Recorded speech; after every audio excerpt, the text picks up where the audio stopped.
New Thought Media Network proudly presents the High Vibe Hour. The High Vibe Hour, 60 minutes of connections, insights, and conversations to raise your vibe. Join Rev Julie and Rev Skip each week for an exploration of living a high vibe life. Tune in live every Friday at 11 a.m. Mountain Time or anytime during the week on our YouTube channel. The High Vibe Hour, only on New Thought Media Network. Hey! Hey! Hey! Welcome to the High Vibe Hour. I'm so grateful to have all of you jump in and join us today. I am Reverend Julie Moret. I am an inspirational speaker and spiritual teacher at the Agape International Spiritual Center, founded and directed by Reverend Michael Bernard Beckwith. Who are you? I am Reverend Skip Jennings, and I am here in North Hollywood Center for Spiritual Living, which we're actually changing our name now, is going to be the North Hollywood Oneness Center for Spiritual Living. So we're removing that church thing. Love it. And yeah, so I am a teacher, a spiritual seeker. I feel more of a student today. So I'm going to say I'm a student of truth, because I am feeling in such a way that I need a little bit more truth. What are you drinking today? That's not tea. I got so much going on. So I just got back from a breakfast and celebration honoring the life and legacy of Reverend Dr. Martin Luther King Jr., which we'll talk about in a minute. But I'm like, so this is my protein shake with my aminos in it. This is a wellness, there's this shaman that I work with, and he blends up stuff. I have no idea what is in this. It tastes horrendous, and I love drinking it because I just know it's filled with all kinds of things. And this world we're living in, it's like everything is up all at once, is what it feels like to me. And so when that happens, I know that sometimes I feel like a live wire in the world. Like I feel like I absorb a lot.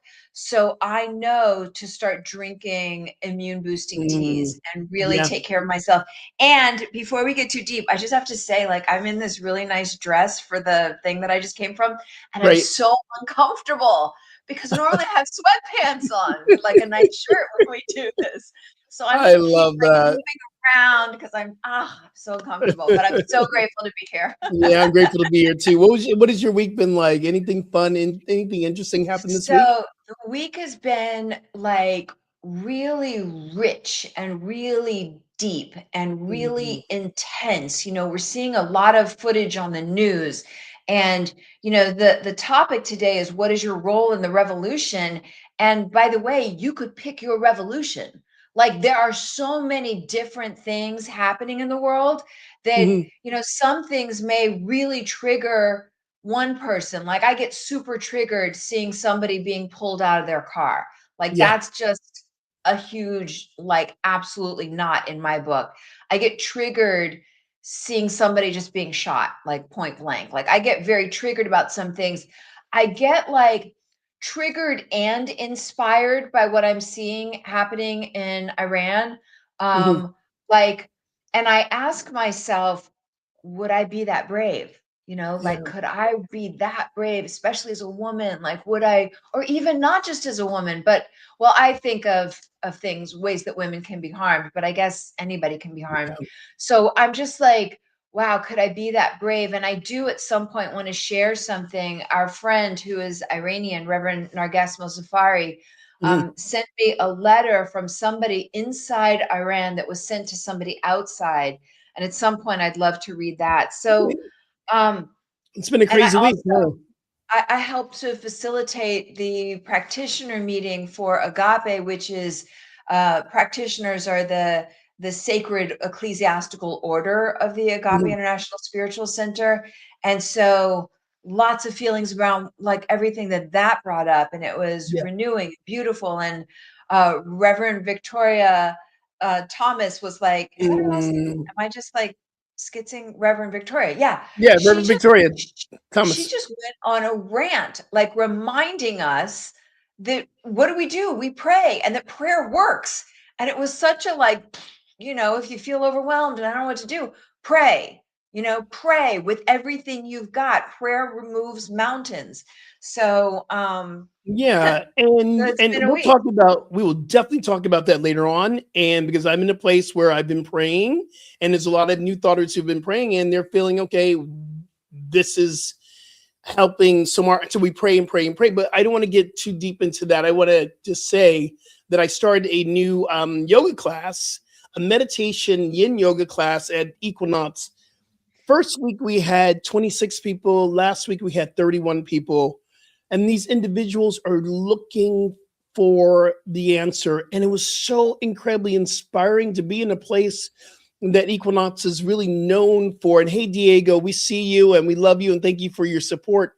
We to be in a working for a company that's really very much surface oriented to bring into deep meditation and yin and in their studios, and people are really wanting more of that was Mhm. inspiring, especially during this time. So it's been a very interesting week here and kind of Wait, I want crazy. to say something about yin yoga. Yin yoga is my favorite in the whole world. Is it real? I call it roly poly yoga. I Why do you can't call it roly poly yoga? because I like to like lay on the ground like this, and then you lay like this, Yeah, you lay like yeah. this, and just so slow and sweet. And what an arc I have had in the world of yoga, because I came from such a, was it Steve Ross and like, oh, what's the guy that did the Oh, power Steve Ross. yoga? He's a friend of That mine, Steve Ross. Brian Kest, I think. Brian Like Kest, I was and then doing, I was There doing was Steven, power yeah. yoga and Move, like move, move, move. so like intense, Yeah. aggressive hours every day. And I gotta tell you, I love yin yoga, my I do favorite too. in the whole I do world. too. It gives us permission to really slow down. I mean, Mhm, yoga, we can invent because I teach vinyasa as well on a Tuesday. But and then they've asked me to add in a late Monday night, not late, but 8 o'clock in the evening to 9 o'clock to help people to go to sleep. mhm. Um, but the yin yoga for me has really shifted me into becoming more of a meditation teacher to really hone my two tools in meditation because yin is meditation. Yeah. So the great thing I've learned about myself, what I love to do is I'm creating my own kind of not my own, but my own philosophy around yin is that we begin with the body. Let's shift into the physical so we can hold the pose. Let's touch into the mental. What are we thinking with our minds as we're going into the pose? Some people can use your mind to empower the pose or to hinder the pose. And then what are you feeling spiritually energetic? So I've been really working on that, honing the tools for that. And it's been incredible. It's been really incredible. I've also realized something. I've been drinking a lot of black tea this Mhm. week, and I've been feeling black tea is different than green tea, and black tea has a edge to it. It's a little bit more. "Nyeh." Green tea Yeah. is really Or yang. soothing. Yeah, soothing energy. It's like when I drink the jasmine tea, I feel really good. The black tea has a real different effect on me. So I'm realizing part of what I'm feeling this week might be coming from the black tea I've been drinking a lot of. That's what I was just thinking, because we were talking before and you were telling me you had a lot really coming up. And I Yeah. think for me, black tea, some of that agitation happens for me with black tea. Mm, So, mm. so I'd be so curious to see what happens when you start to shift it over and get back to that smooth green tea, that smooth green tea. Oh my And the Shiva, goodness. I'm glad you're here. I'm so glad you're Yes. here. Yeah, and Um, that yin yoga is great for yeah. calming the nervous system. So that's even like part of the antidote to this moment. So we can even be clear about what our role in the revolution is. We got to get into a brain state where we can Yeah. think effectively, and that yin yoga is part of it. Yeah, I have my from my t-shirt line. Actually, I'm having it redone, the whole entire store now. And this is my fists. You see the fists of transformation, and there are 5 Ds in a transformation: your drive, or your reasoning, what's driving you for a transformation. And sometimes you say the pain pushes until the vision pulls. So it could be Right, the right. vision. your drive, your dedication, because I really believe that we're called to stay in this and to be dedicated into this experience of what's happening. And I also believe that it requires discipline. And what is the discipline? I believe the discipline is the prayer, the meditation, getting out, standing up for right action. Sometimes people are called to be on the streets. And then the direction. What is the direction that we're going and where are we coming from? And then the Right. last one is let's see, drive, dedication, determination, discipline, and direction. And Mm. keep moving in that direction. And part of this rise up, and these the words there in the t-shirt, part of this uprising, I I'm feeling that we're calling to find direction. Because right now I'm seeing a lot of chaos, which there is God in chaos is in God, and God is in chaos. There is a divine order to all this. I truly, truly, truly believe this. Yet I'm seeing it as a lot of chaos. And that's kind of been the week this week of watching everything happening, unfolding in turbo time. It feels like it's turbo. Right. You know what I really like about this combination of us getting together is that my week has been a week of people coming together and Mhm. like kind of the opposite side of that. Like I just left this breakfast honoring it was the Santa Monica Interfaith Council and it was And how was packed. that? Was it And packed? yeah, and you know what so there was an East Indian from Self-Realization Fellowship doing an opening meditation. There was Gerald Rivers, Rivers. Gerald Rivers, right? yeah. He brought in Dr. King. There were Jewish people, there were Native American people, there was people from all different kinds of churches. And so I was just immersed in the possibility of us humans. I was just immersed, Ricky Byers bringing that Yeah. soundtrack and I just Rashid Lani, and so I just got so drenched in the possibility of us humans. Mhm. And so that's the common consciousness that I'm really bringing in to our time together today is that Mhm. when we see all these uprisings and challenges, and I've spoken a lot with Narges, who's Iranian, and she's talking about like the extreme tragedies that are happening for people standing up for their rights. And at the same time, the massive progress that's happening. Like they Yeah. are on the cusp of like this is it. And can I just read this Oh, text? absolutely, please. Oh Okay, my God. so Yeah, this thank you. this message came from somebody that's inside Iran, and their internet has been cut off. I think it's 7 or 8 days now. So Mhm. even our guest has not been in touch with her family, right? Mhm. And this is what somebody finally got this message to the outside world, and it said, "Greetings, Brother Khan. With great difficulty, I managed to get temporary access to the internet. Here it is truly like the end of days. For us, it smells like victory. For them, it smells like the stench of being overthrown, and they know it themselves. I say Mm. this without exaggeration. It's what I've seen with my own eyes. The videos that you are seeing out there in the world, even the ones that manage to come out, maybe show at best 20% of the reality. It's simply impossible to show the entire crowd. The crowds are in the millions. The crowds are in the millions and astonishingly coordinated. I wanted to make sure I share that. It may look like chaos to us, but he says astonishingly coordinated. This morning, I went to the grocery store to buy a couple of things, and I asked the grocer how long they would be open.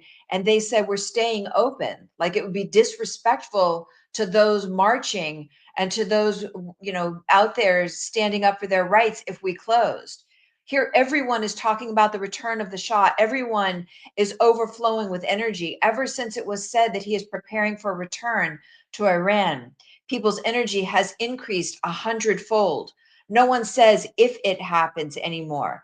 Everyone knows it's over for the regime, and the people are fighting with every single thing they've got to make it happen sooner. The people are united as if they have been practicing this, what's happened over the last several days, as if they've been practicing it for 30 years. Like everybody is ready. If it were possible to show everything in the history of the world, not just Iran, we would, by a wide margin, be witnessing the most magnificent revolution in history. I swear on this land that I am not exaggerating.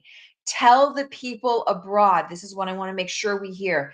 Tell Mm. the people abroad that we have seen your gatherings and we're proud of you. Tell them we kiss your hands. Tell them we know your hearts are with us and know that our hearts are with you as well. Let everyone know that the great work you're doing is no less than the battlefield that we are on here. A revolution is a team project, and each of Mm. us must carry out our duties properly. Without you, we won't win. So hold your heads high and keep going. And then it actually continues on from there. I wanted to make sure that I say, sometimes I feel when I hear what's happening in the world, like, Yeah, oh, what does one voice matter? They're feeling it. There are people marching in the multitudes in Iran, and they see the images of us. And even if it's we're sharing something on social media, so your prayers matter, our consciousness absolutely. matters, our social sharings matters. And so I'm really rooted in the possibility of us Mm. humans, especially I, as something very old and dark is shattering and breaking away. I believe there is this ongoing energy, and I believe this is what we're seeing in Minnesota right now. This is where we're seeing parts in America. People are really beginning to feel this on surge of this uprising. We had it here in LA for a bit. Um, and when we see senseless killings by our own regime here, because Yeah. be not mistaken, we are under a dictatorship. This is how dictators work. And we're fighting for democracy. I truly, truly, truly believe that this is an energetic flow, not just from Iran, but all over the world. I Right. believe that this energy is starting to rise up. And my question, I think, not even question, that I've been saying, asking God, in this heavy time, and I shared with you earlier, I did that. I went into the rabbit hole of what was going on YouTube. Not a good place to be, but you got to be informed. And now you do the work to lift our frequency to do what we need to do to rise up. We had a healing circle on Wednesday night. Wednesday night was amazing. It was absolutely amazing. People crying, people praying, people understanding that we're seeing this together in real time, and we're feeling it together in God time. So being able to create a circle where people could just share, and we're going to carry Mhm. this on a Wednesday night. Myself, and Jamie Lula. If you do not know Jamie Lula, he's one of the greatest New Thought music ministers out there, songwriters, and we do a healing service on a Wednesday night. We're getting in a circle, and we are gathering, and we are to lift the frequency so that we may step out and to do the work that we're called to do, because we have work to do. We absolutely do. I'm just checking out some of the messages that came in, Mm. and I feel so grateful that we can gather. I feel like our consciousness together, feeling everybody kind of pouring in. Astrophysicists say if you wave your hand in one place, it has ripple effects that extend to the farthest star. So when we gather with the intention of being harmony and unity and being a stand for peace on earth, I'm grateful for how that ripples out into the world and people feel it. It gets felt. And I'm so mindful of how important it is that we kind of anchor sanity. Like we really anchor sanity. It's easy to get swept up in the insanity that's happening. And I shared this, I think I shared this here last week, that one of the congregants at Agape, who I love dearly, Mhm. rolled up on an ICE facility, and there were ICE officers outside, and this person was screaming at the top of their lungs and cursing them out. And like, I understand the rage. I Yeah, really do. I was going to ask you that. And Do you I want understand? Yeah, I want them to stay alive. I yeah. want them to be safe. And so mostly my intention with our time gathering is to have a place to say like, oh, this doesn't feel good. Oh, this is so not okay. This is insane. And also like, hello, how is this okay for other people? Like, I don't even understand. Forget your political party. Like, I think Van Jones was saying, like, nobody should be okay, regardless Right. of your political party, with some of the things happening. Exactly. Like, like, Exactly. so that's really like a growing edge for me, because Achille Beckwith said, no, let no person be outside the walls of your heart.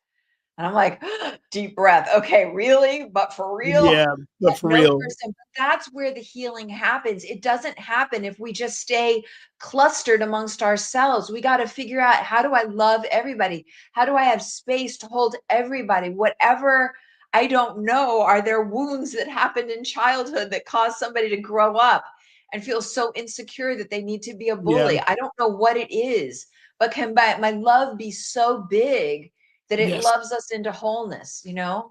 And I think too, what Van Jones was saying, we all have to say it's not right.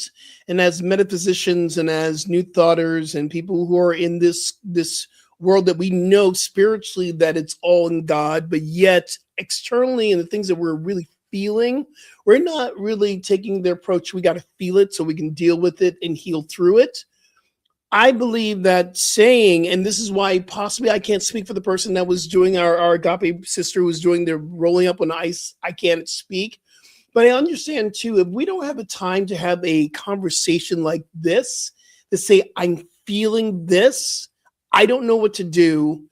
I believe if we don't speak about it, it's going to explode like a volcano. And I'm seeing more and more people who are reactionary than interactionary. And I'm trying to be more interactionary, and yet there is this reactionary experience. I am feeling anger. I'm feeling disappointed. I feel unsafe as a Black man in America. I feel very unsafe right now. And I know this is my feeling, but if I don't say it, and I don't say it to allies and people I know who really love me and care for me, I will carry this internally, and I will feel like I'm dying from internally. I believe this is why our healing circles are so important, that people who are not ministers and practitioners, we're all human Mhm. members. We got to get together and have this conversation so that we can rise up together and go and make a difference upon this planet. This is why we have to be able to talk about this and not do what we call spiritual bypass. Right. Right. I'm really appreciating that. And so, yeah, to have a safe outlet, it's like a good therapy session A where you safe, say all the yeah, things, but then we yes, can't leave it there. We have no, to turn it into something that lets us remember truth, stand in truth in such an unwavering way. Like you were sharing with me right before this, Michael Bernard Beckwith says you can't shift with force, you shift with frequency. right. And what I wanted to say about that is sometimes it seems like there are shiftings happening in the world by force. You know, even in my own upbringing, there were things I was forced. There were ways that I didn't have, like, I didn't feel like I was powerful growing up in a lot of ways. Mm. But it never, you people, whoever is in authority, whoever the bigger dog is, can force an outcome, but it's temporary, it's never lasting, and it never gets the respect. So that's why, like, you could take over a country or you could take over whatever, but in the karmic unfolding of life, it never works. You never gain respect. You never gain, like, all the things that really matter. And so, I, in this moment, I have a lot of powerlessness feelings. Like when I see, force happening and the bigger dog acting all bigger dog. And And they're so being rewarded for a a Nobel Peace Prize or whatever. I'm not going to name names, but sometimes he will. People who are causing war, there are other people who want to give them a Nobel Peace Prize. This does not make sense to me on the human level. On the right, that's spiritual how level, we I can do get know, distracted. Like that right? stuff can be so distracting. It's So why distracting, yeah. I loved in this practitioner meeting, like we're all talking, and then Reverend Victoria Thomas got on and she just went on a rant. She was like, what do? We pray, and prayer works. Like it moves mountains. It enhances our energetic frequency. And when you Yep. raise your frequency, you cause things to shift. And so what I must stand for right now is how much can we keep rooting in? And in the second half of this hour, I want to get into some practice to remember what is true. Because, all the reaction, like all the hairs are up, and there is an illusion that seems very real. External circumstances would appear like, oh, things are going to hell in a handbasket. Yeah. But God is still at hand, truth is still at hand, and we get to really build up and flex our spiritual muscles in such a profound way. The universe has to shift on its axis. That people have to be free because we're declaring it so. That we get freedom, And that we get right action, that we get justice. That's yeah, what we absolutely. can do, and that's what we get to do, and that's what we must do, I believe. Yeah, and I will give a little bit of the not history, but information about spiritual activism. I have a whole list of people who have stepped into spiritual. Martin Luther King was spiritual activism. We'll talk about Thich Nhat Hanh, Desmond Tutu, the indigenous water people. These are the protect the waters. These are all people. Gandhi, Mother Teresa. They all came from the same space that we've targeted or we have now named as spiritual activism. And there's some core concepts. I think there's 6 of them, core concepts that we can know. Are we really moving into spiritual activism? And in this space, the first thing it says, it comes from prayer and meditation. That's your first step. And then whatever else we do comes from prayer and meditation. Yeah. And I feel like there's a piece in there about non-attachment. I Yeah. feel like there's something that happens when you can move into such clarity, like pristine clarity of what I am a stand for, what I know for sure, that even as all those people you just mentioned, even if it meant the taking of the physical body, the conviction to be such a Mm. complete stand for truth, it's like the only thing that matters. It prevails Mhm. everything. And so I feel like I want to layer in the piece about non-attachment. It doesn't mean you let go of love for the people that we love or the things that we love. It means releasing that attachment, that it And has to be a certain way. yeah, that's the point. The attachment is not having connection to what we want to see, but the outcome of it is not up to us because we don't Yeah. know what the outcome. So some of us have an idea, oh, peace everywhere and nobody's fighting. Well, that's if you're attached to that, we probably won't see that.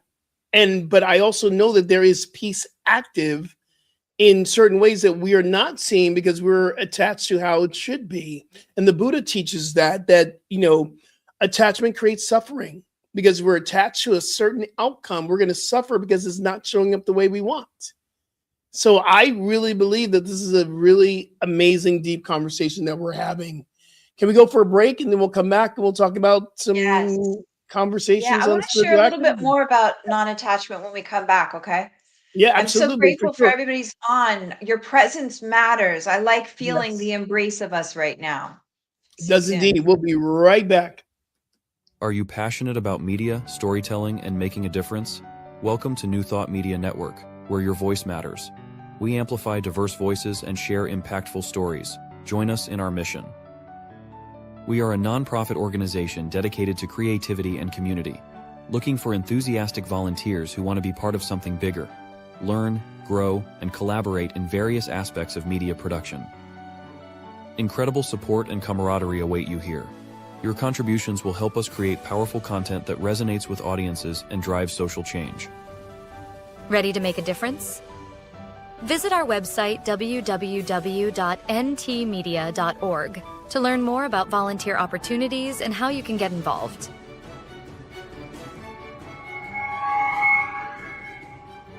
Find our volunteer inquiry under the Engage tab on our website or visit www.ntmedia.org/volunteer.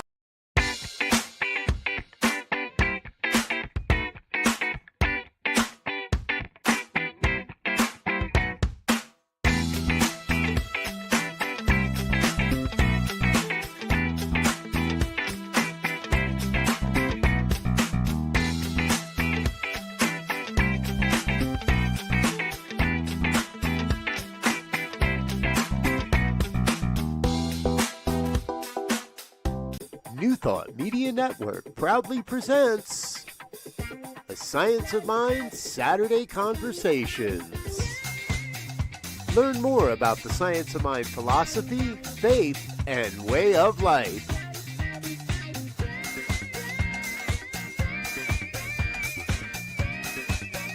Join our team of experts for a weekly deep dive discussion.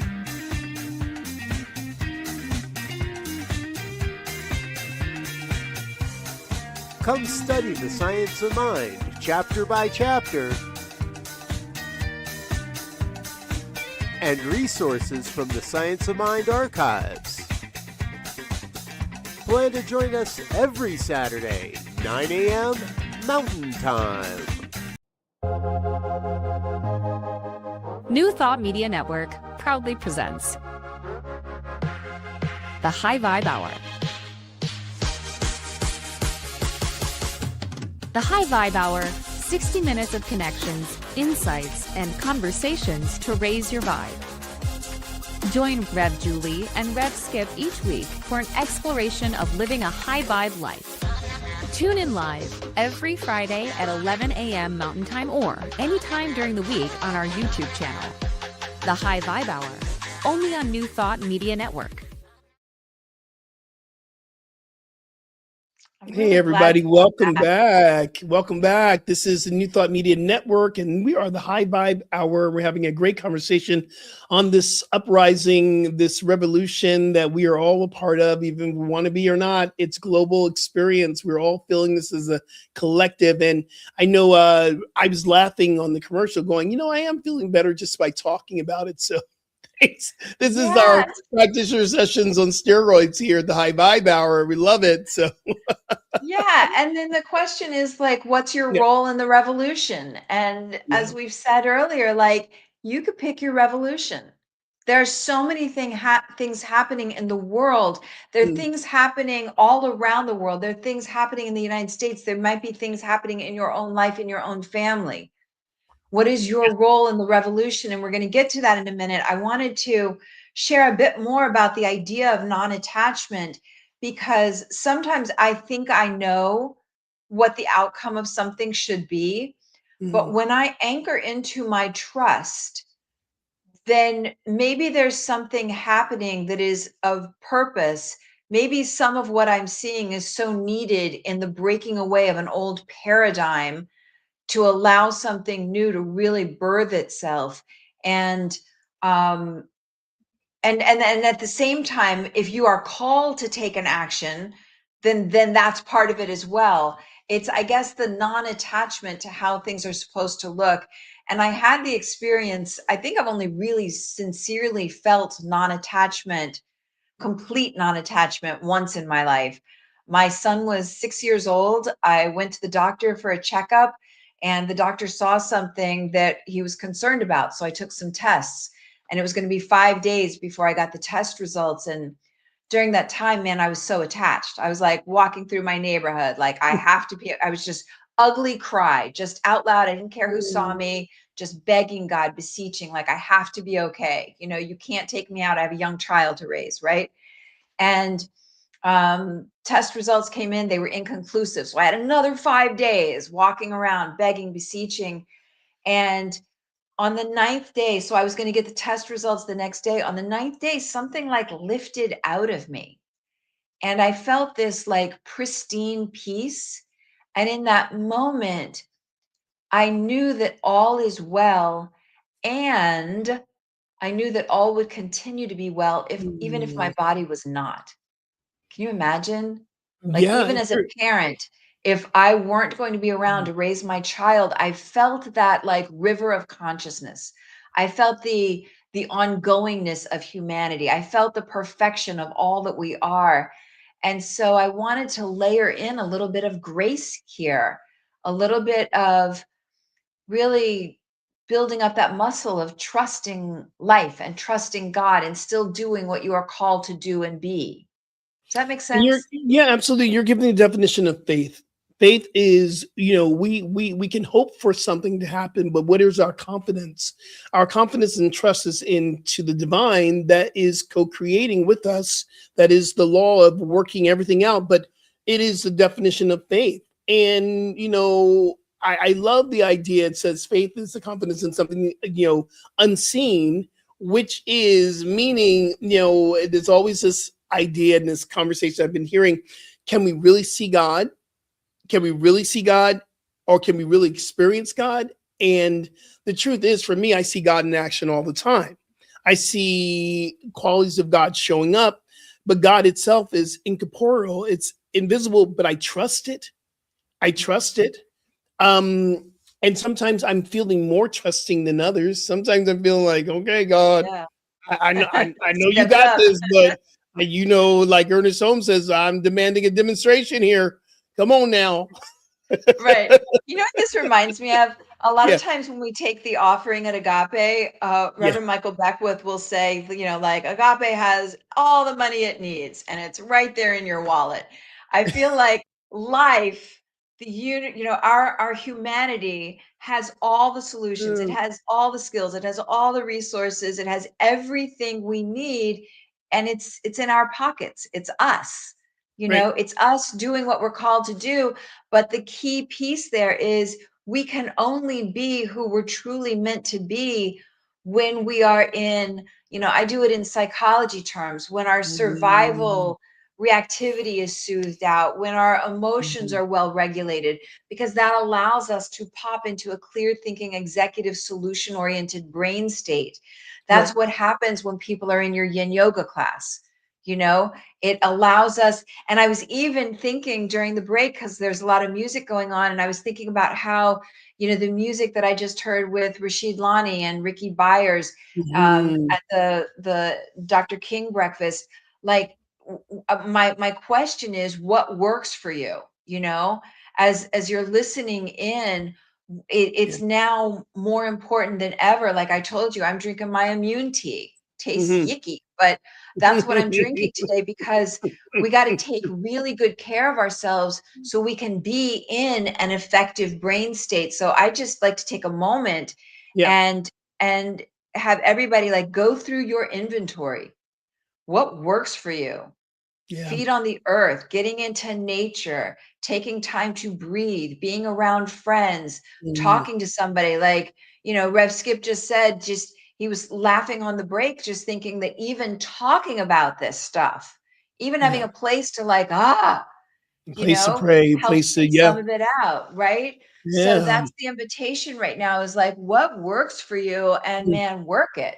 Like, get it scheduled into your daily day practice schedule. yeah. So we're going to shift a little bit into what is ours to do.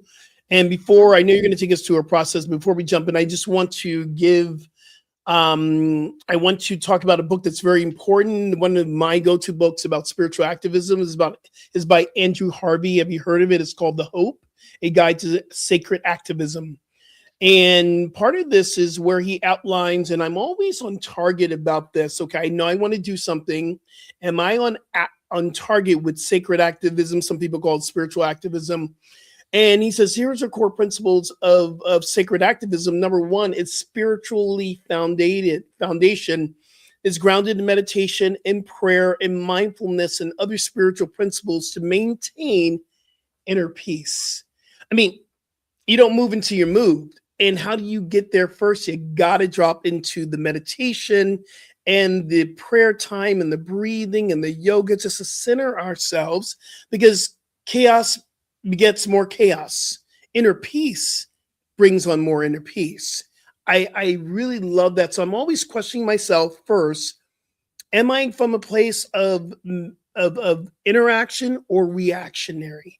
Because we can Mm. react all the time and just like boom, boom, boom, boom. But if I go from a place of interaction, am I in a place of prayer and meditation first? So important.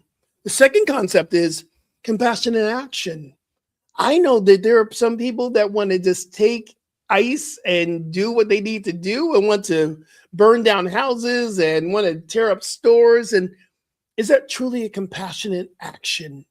I Mm. believe it sometimes it is an outpicturing of what's been bottled up. We talked about this before. I see some things that are happening in Iran that is very tearing down stores and cars and all that, I believe. But, and, because I don't believe in buts except for the ones we're sitting on, and compassionate action is the outcome of what you're doing is to bring compassion for everyone.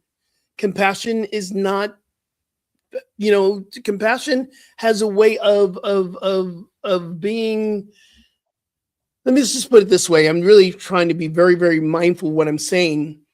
If I'm in a compassionate action, it is filled with love and not destruction. Number 3 is service-oriented mindset. I'm going to put on my walking shoes to be of service to the planet, to create a world that works for everyone? Or am I going just to create chaos? Number 4 is a holistic approach to what we were talking about before. Yoga, prayer, it is meditation. It's actually sitting there and being a place in vigil and praying while other people are stepping out into the world doing their work. It is such a whole inclusive experience. And then the last 2 ones is interconnectedness, and the last one is joyful resistance. These are the 2 that really get me, because interconnectedness means that the work that I'm doing out into the world is going to affect everyone. It is for everyone, even for the people who don't like me because of skin color, because I'm queer, because of my message. I'm working even interconnectedness for all of us. It is all interconnected. So we're all going to make a world that works for all of us. And the joyful resistance. Can I find joy in this practice of standing up for sacred activism? Am I in joy? Am I in anger? And all this is stuff that I get to question within myself about what's going on with what is mine to do. I gotta say, sometimes I'm feeling like I'm getting it, and sometimes I'm feeling, I'm not in number 5. I'm not feeling interconnected. I am not in joy right now. And it doesn't mean that we stop doing what we need to do. We just become more awake and aware of where we are at any time. Right. Right. There's something that comes to mind for me. Yeah. I know it's so easy to focus on the things that we don't like and feel very strongly that we are against what's happening. I like the idea. I find it most effective to focus on what I do desire as opposed to what I do not desire. So, and this is, I'm not talking about a spiritual bypass by any means. Like, Right. when you see something that's not okay, it's not okay. But I'm not going to keep all my energy there. I'm going to keep focusing on what is it that I do desire. I'm going to focus on where there is good. And so I want to layer that in as well. It's like we're being called to do 2 things at once. Yeah. We've got to call out crazy when crazy's happening. If something unacceptable, what this reminds me of? It's like stories I've heard during the Holocaust, where it started off, everybody in a Jewish community, they're out and about, they're doing their thing. And then, they're told, like, you need to stay in this part of the village. And so then they're just staying in that part of the village. And then slowly you gotta, you need to wear a thing, but like a star on your arm. And then it just keeps going and keeps going. And so there is, like, my radar, my antenna are up, you know? And so I feel like it's very important to keep the antenna up and then root so vehemently, so Yeah. strong, so mightily in what it is that we do desire. So I kept seeing these images of people in Iran, and it was like, focus on all the art that's going to be created, all the beauty that's going to be created, all the, just see the Iranian people free and happy and creative and contributing and joyful. And so I'm really, like, anchoring my focus there. I'm just knowing it as done already.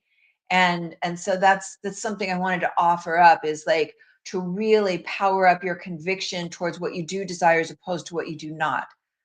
Does And that make sense? simultaneously, yeah, it does. And simultaneously, I love that you said that we can also hold the consciousness.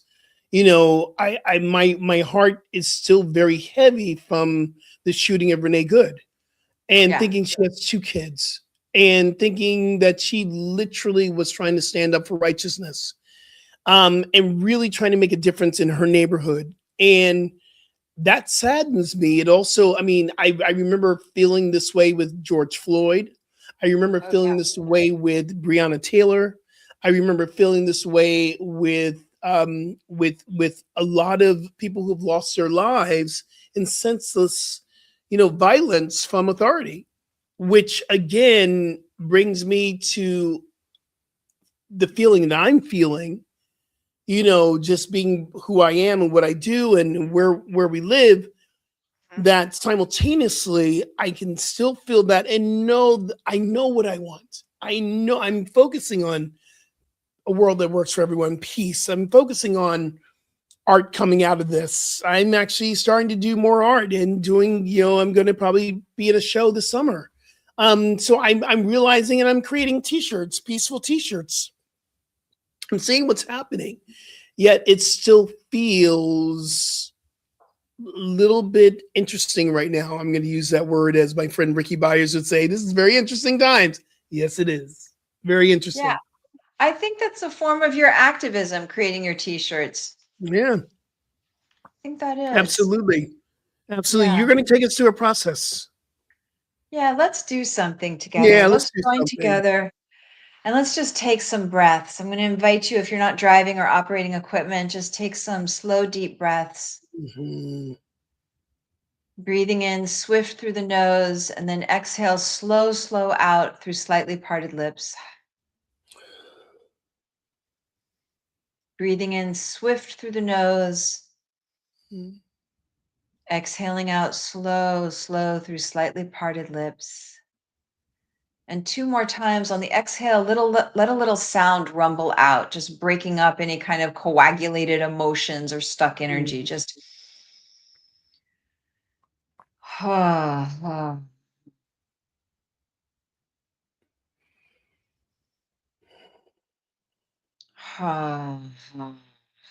Mhm. and I'd like you to imagine, to see, to sense, to visualize as though you could float out into your life 10 years from now, 20 years from now, to a very peaceful moment. Mhm. I'm seeing myself seated underneath a shady tree, just 10 or 20 years from now, in a very peaceful, calm, lovely moment, someplace in nature, some place in the kind of nature where you feel your absolute best. Mhm. And as you imagine, see, sense, visualize, pretend that you are in your favorite place in nature about 10 years or so out from now. Mhm. And get a sense, as you think back over the course of your life and your experiences, you remember all the way, all the way, all the way back to that time back in 2026, January Mhm. 2026. You remember that time so long ago when ICE officers were being directed to pull people out of cars and to arrest them at Walmarts and on street corners and Home Depots and schoolyards. And that time, all those years ago, when people were getting harmed, shot point blank for being so enraged at the show of force. And remember all the way back, all those years ago, when the multitudes risked such, like the risk of everything, to march for freedom and justice in Iran. Think about the people in countries all around the world fighting for their lives. Remember that time way back then. And as you remember yourself as you most ideally desired yourself to have responded. Mhm. Just begin to get an image of you, the way that you showed up and the way that you most would have desired yourself to be. Notice how you took care of yourself. Notice how you took care of your nervous system. Notice what was your form of spiritual activism? What was your role in the revolution, and which revolution was yours?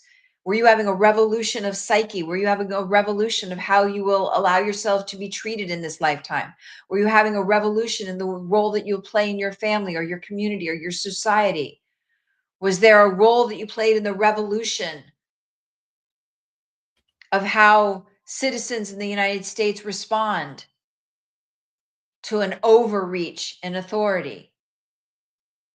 Was there a role that you played in the revolution of people standing up for their freedoms and their justice all around the world? As you remember now, all those years ago, back in January 2026, get an image as though you could watch a video of yourself being everything that you most desire yourself to have been in that time. The way that you handled yourself, the way you took care of yourself, the way that you stood up for yourself, for the people around you. Notice, what did you do? Where did you go? How did you spend your time? What actions did you take? And as you look back, as you're way out in the future, 10, 20 years out into the future right now, looking back towards now, just get a sense, what did you do that you feel good about? What actions did you take that you feel congruent with? What are the ways that you were a stand for freedom, justice, democracy, right action?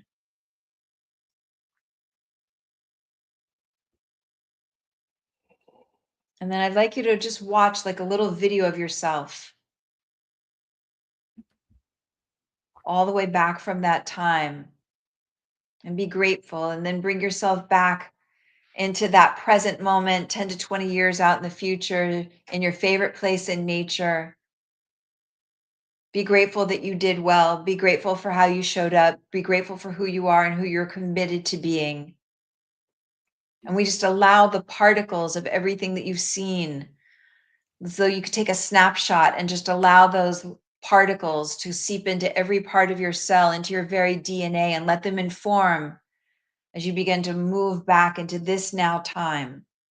Let them inform what you think, what you say, what you do, that it be wrapped in love, that it be wrapped in faith, that it wrapped in trust, that you be who you came here to be, that you embrace your role in the revolution in a way that is responsible, respectable, filled with integrity, right action, in a way that you feel proud of, standing for what you do desire as opposed to what you do not desire.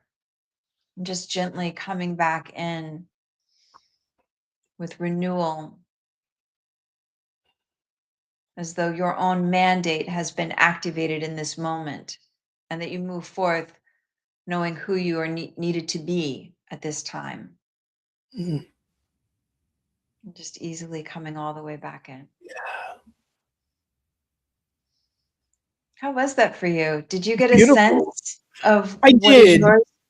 I did, and that's a question that I get to ask and continue to ask. What is mine to do? Because we're here to really step in with authority to do what we're called to do, and not everyone's called to do the same exact thing, and to keep questioning it. And it felt really good to continue to question that and ask, what is mine to do?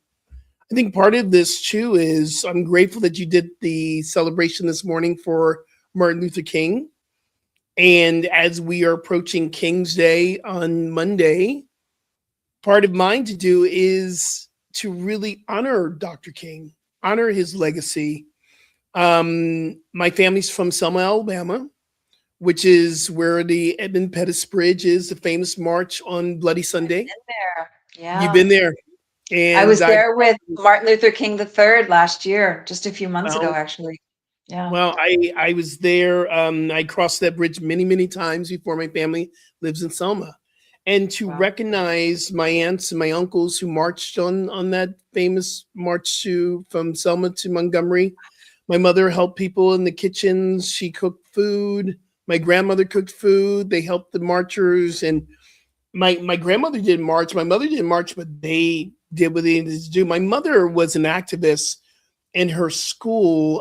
She went to Alabama State University, and she was one of the students that created leaflets to hand out to let people know there was a boycott going on the bus boycott.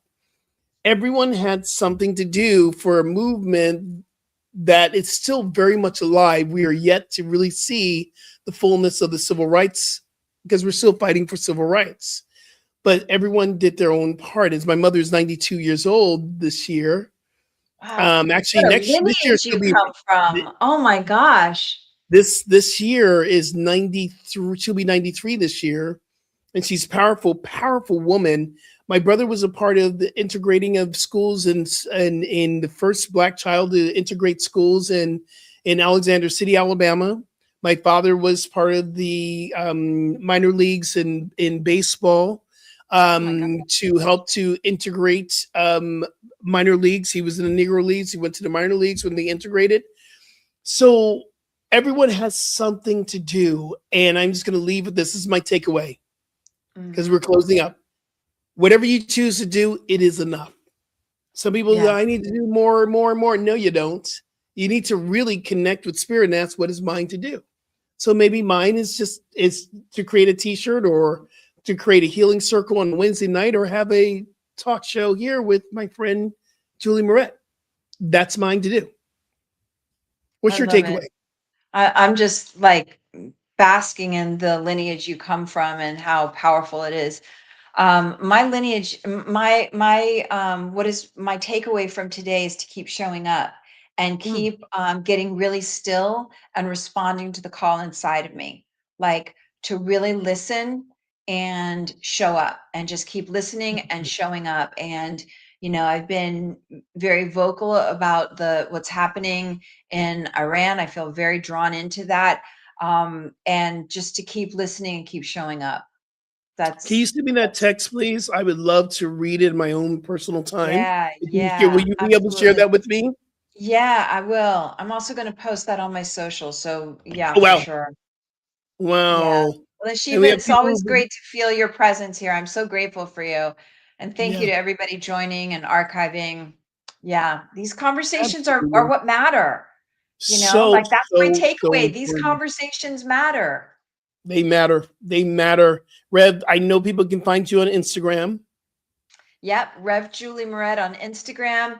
My book, What's Your What? How to Ignite Your Unique Brand. I have it on sale, 50% off. I've never done that before, and it's selling beautifully. So if you want to get a copy for a friend or somebody else, or for yourself, this is a great time to do it, and it's on Amazon.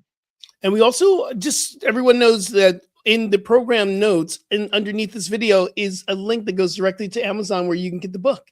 It's in there every week in my book as well, and where you can work with me personally one-on-one. This is, you can reach me at Rev Skip Jennings on Instagram, skipjennings.com.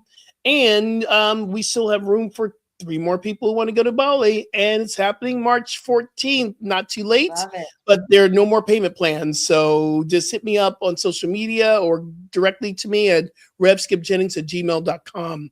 I love these conversations. I love it that it doesn't always have to be the high vibration, but we're learning to lift the vibration. And you're amazing. And thank you so much for having this conversation today. Very well needed. Yeah, it is. And it's to be continued for sure. Yes, it is for sure. All right. Peace and blessings, everyone. And remember, transformation is a choice. You chose today. You showed up. Peace. I get to take my dress off now. Yes. Sweatpants. There you go.